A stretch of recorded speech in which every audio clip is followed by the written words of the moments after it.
मैं एक बार राजनीतिक विश्लेषक प्रोफेसर सतीश प्रकाश का रुख करूंगी, कुछ ही देर के लिए हमारे साथ बने हुए हैं प्रोफेसर सतीश प्रकाश जी। अब ये जो रिजल्ट देख लिया लोकसभा चुनाव के नतीजों में, क्या हश्र हुआ है पार्टी का, लेकिन अब आगे की भी जो राह है वो उतनी आसान नहीं दिख रही। ये 10 सीटें, उपचुनाव की मैं बात कर रही हूँ, यूपी की ये 10 सीटें जिन पर उपचुनाव होने हैं, आप भी मैदान में उतर रहे हैं, चंद्रशेखर आजाद भी सभी 10 सीटों पर हैं। भाई भाजपा, कांग्रेस, समाजवादी पार्टी तो है ही, लेकिन बाकी दल भी हैं, तो रहा आगे भी आसान आपकी होने नहीं वाली है। आकाश आनंद को वापस बुला जरूर लिया। नहीं, देखिए पूजा जी, इस देश का जो दलित लगभग 70-75 साल की आजादी के बाद भी आज वो दोहराए पे खड़ा है। उसके जो संवैधानिक अधिकार है उनके ऊपर खतरा है, उसके आरक्षण के ऊपर खतरा है, उसके अपने खुद के जीवन के ऊपर खतरा है। आपने अभी इस डिबेट से पहले मैं आपकी जो चुनावी जो खबर थी, 10 खबरें सुन रहा था। एसआईटी का गठन होता है, 300 पेज की एक रिपोर्ट है, 125 दलित अपनी जान गंवा देते हैं। जो बाबा उनकी जान का कहीं ना कहीं जिम्मेदार है, पूरी एसआईटी की रिपोर्ट में उनका कहीं नाम नहीं होता। इसी मणिपुर के अंदर जो कुकी है वो कहीं ना कहीं आदिवासी समुदाय है, और उसके ऊपर आप कैंसर के ऊपर मरहम लगाते हैं। अरे आपको सर्जरी करनी चाहिए। ये बात राहुल गांधी को, इस देश के प्रधानमंत्री से, उनको मरहम की जरूरत नहीं है। जो लोग हैं, जिस तरह से महिलाओं के साथ इस भारत में जिस तरह का व्यवहार हुआ, चाहे वो बंगाल हो, अरे बंगाल में आप केंद्र में सरकार है ना, आपको लगता है कि आपने तमाम जांच एजेंसियां चलाने के बावजूद भी अगर ये घटना सही सिद्ध नहीं हुई ना, देखिए मैं एक बात जरूर कहूंगा कि आज चुनावी टोने टोट के एक दलित के घर में जाकर के खाना, इससे आप दलित को दलित होने का एहसास दिलाना चाहते हैं या उसके अंदर सशक्तिकरण चाहते हैं? दलित के अंदर, मैं राजीव जी की इस बात से बिल्कुल सहमत हूं, एक दलित के जीवन में जो भी परिवर्तन आपको दिखाई देता है वो संवैधानिक व्यवस्था के तहत दिया गया आरक्षण है। आरक्षित पदों पे आकर के उसको इस देश की व्यवस्था में शामिल होने का मौका मिला। लेकिन एक दलित की मजबूरी क्या देखिए कि जो केंद्र सरकार के जो पद हैं, 28 लाख पद बाकायदा बीजेपी सरकार ने सिर्फ इसलिए खाली रखे हुए हैं कि वहां आरक्षित पदों के ऊपर भर्ती ना हो। ऐसा ही हालत उत्तर प्रदेश के अंदर है। उत्तर प्रदेश की जो योगी सरकार है, जानबूझ करके दलितों के जो पदों को या जो ओबीसी के पदों को, जो आरक्षित पदों को, उनको जानबूझ करके नियुक्ति नहीं निकालती। जिन पदों के ऊपर नियुक्ति भी होती है, मैंने पिछली डिबेट में भी आपको कहा था, बीजेपी के लोग ने मेरी बात मानी नहीं। Uttar Pradesh higher education commission का 42वां विज्ञापन है, उसमें 300 लोगों की नियुक्ति में 150 लोगों को नियुक्ति दे दी। 150 लोगों की नियुक्ति इसलिए नहीं हो पाई कि उसका ना नियुक्ति होने के ऊपर उसमें एक व्यक्ति ने आत्महत्या करी, 60 लोगों के तलाक हो गए।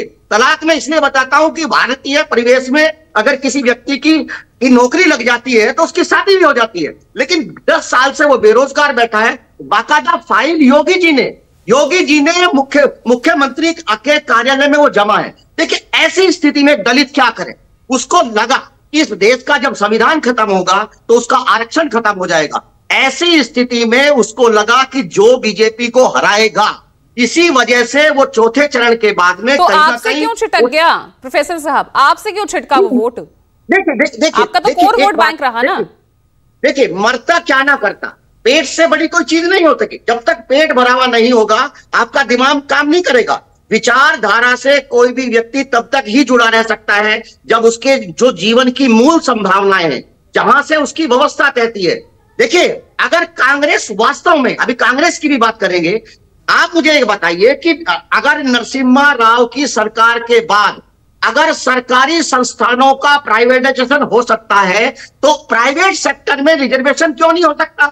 ये बात राहुल गांधी जी की चुनावी व्यवस्था का हिस्सा क्यों नहीं बन सकता? ये समाजवादी पार्टी का भी हिस्सा नहीं बन पाया। ये कहीं ना कहीं बहुजन समाज पार्टी को छोड़ करके अभी किसी भी राजनीतिक दल के केंद्रीय जो एजेंडा है उसमें प्राइवेट सेक्टर में रिजर्वेशन। पिछली बार भी ये बात कही थी भाई, जिसके खुद के घर शीशे के हों, दूसरे के घर पे तो पत्थर बिल्कुल नहीं फेंकने चाहिए। नहीं, मैं आपकी बात को मानता हूं। देखिए कहीं ना कहीं बहुजन समाज पार्टी के ऊपर भी ये कहीं ना कहीं दबाव रहेगा, और ये उपचुनाव में उसके ऊपर ये जिम्मेदारी है कि उसको ये चुनाव बहुत महत्वपूर्ण तरीके से लेना चाहिए।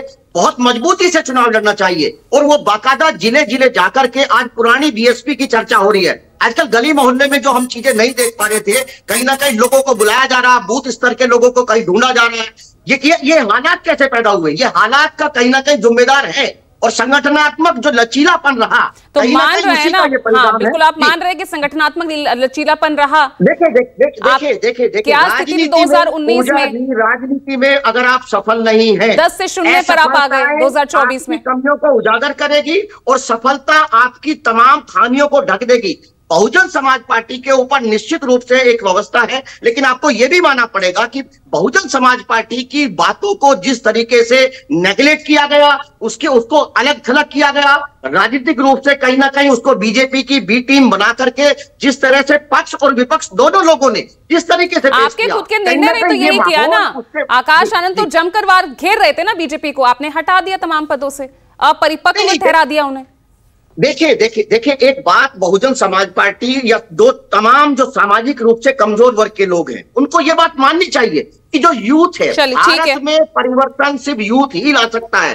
तमाम यूथ, चाहे वो यूथ वोटर हो, चाहे यूथ का पदाधिकारी हो या यूथ का कोई भी व्यक्ति हो, उससे परिवर्तन की संभावनाएं बहुत ज्यादा बनती है। और यूथ को जो जोड़ेगा, यूथ, क्योंकि देखिए भारत का चाहे किसी भी वर्ग का व्यक्ति हो, चाहे वो दलित हो, गैर दलित हो, हर यूथ ये चाहता है कि उसका भविष्य सुरक्षित हो। ऐसी स्थिति में जो राजनीतिक सहभागिता है, कहीं ना कहीं यूथ की बढ़ानी चाहिए, बीएसपी को भी बढ़ानी चाहिए। जी ठीक है, ठीक।